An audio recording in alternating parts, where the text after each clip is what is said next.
Perkembangbiakan tumbuhan secara vegetatif buatan. Yang pertama, ada 5 ya. Kita bahas satu persatu. Yang pertama adalah mencangkok. Jadi, mencangkok itu terjadi pada tumbuhan yang berkayu, yang memiliki kambium. Apa sih itu kambium? Kambium adalah jaringan yang ada pada batang kayu supaya batangnya bisa menjadi lebih besar. Nah, jadi kalau kamu melihat pohon-pohon yang besar itu berarti memiliki kambium. Tetapi kalau pohon itu kecil terus seperti pohon cabai itu tidak memiliki kambium. Jadi syaratnya untuk mencangkok adalah pada tumbuhan kayu yang memiliki kambium. Nah, kemudian bagaimana cara mencangkok? Yang pertama, kita memilih batang yang sudah tua, kemudian mengelupas kulitnya, ya 10 sentian lah, kemudian memberinya tanah dan membungkusnya. Nah, kemudian nanti disiram secara teratur, menunggu sampai keluar akar, dan setelah keluar akar, si batang yang tadi dicangkok itu dipotong, dipindah untuk dijadikan tumbuhan baru. Nah, kemudian apa sih keuntungan mencangkok? Keuntungan mencangkok yang jelas adalah akan lebih cepat untuk panen. Kemudian nanti rasa buah itu akan sama dengan induknya, dengan pohon aslinya ya, dengan pohon induknya, rasa buahnya akan sama. Nah, ada keuntungan, tentu ada kelemahan. Kelemahannya apa? Kelemahannya karena tadi akarnya kan keluar dari batang yang dicangkok itu tidak langsung masuk ke dalam tanah, makanya akarnya itu tidak kuat. Kalau ditanam, akar tidak kuat sehingga mudah untuk roboh kalau diserang oleh angin. Apalagi kalau sudah tinggi ya. Kemudian umur si tanaman tersebut juga lebih singkat. Contoh tanamannya apa yang bisa dicangkok? Tanaman yang berkayu itu pada buah-buahan, misalnya mangga, jambu air, durian, belimbing, dan lain-lain. Nah, yang kedua, vegetatif buatan.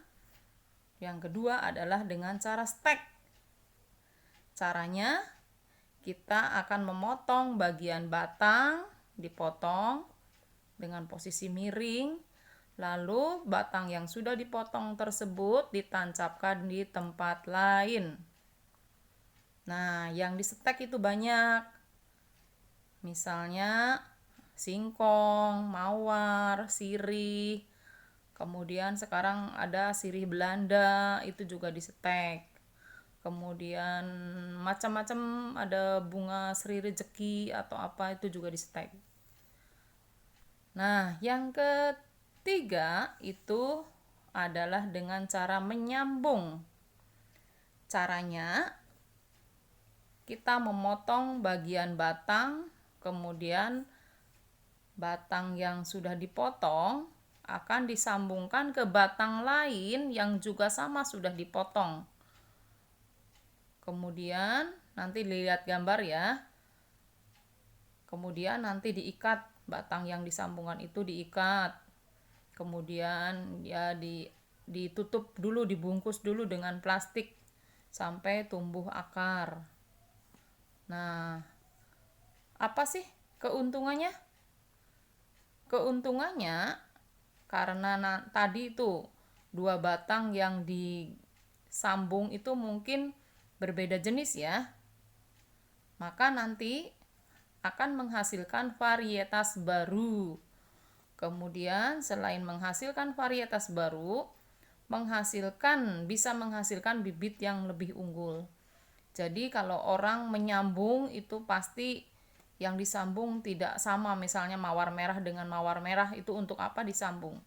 Mawar merah dengan mawar putih disambung untuk menghasilkan mawar yang warna pink, atau misalnya mangga golek yang rasanya manis disambungkan dengan mangga mangga gedong yang buahnya aroma manis, yang buahnya harum, nanti menghasilkan buah lain yang lebih unggul. Jadi tujuannya untuk menghasilkan sesuatu yang lebih unggul tujuannya. Kemudian merunduk. Nah, merunduk itu ya, yang namanya merunduk berarti sesuatu dirundukkan, ditekuk ke dalam tanah. Caranya tadi ya, merundukkan batang yang menjulur ditekuk, dirundukkan ke dalam tanah. Kemudian seperti di gambar ya, kemudian menimbunnya, kemudian disiram secara teratur. Nanti dari batang yang dirundukkan yang sudah ditimbun tanah itu akan keluar akar. Kalau sudah keluar akar, bisa dipotong lalu dipindah ke tempat yang lain. Banyak ya contohnya tanaman yang dirundukkan. Ada alamanda, ada apel, ada melati, sirih juga bisa, stroberi juga bisa. Jadi banyak tanaman yang bisa dikembangbiakan tidak dengan satu cara, tapi bisa dengan berbagai cara. Nah, kemudian yang terakhir itu okulasi atau menempel. Menempel atau okulasi caranya yaitu memindahkan mata tunas dari salah satu pohon, kemudian ditempelkan ke mata tunas pohon yang lain. Jadi nanti kayak ditukar ya, mata tunas dari pohon yang A misalnya diambil, mata tunas pohon yang B juga diambil, nanti ditukar. Yang berbeda pohon tapi masih satu jenis. Tujuannya sama, itu untuk menghasilkan varietas baru, untuk menghasilkan bibit yang lebih unggul.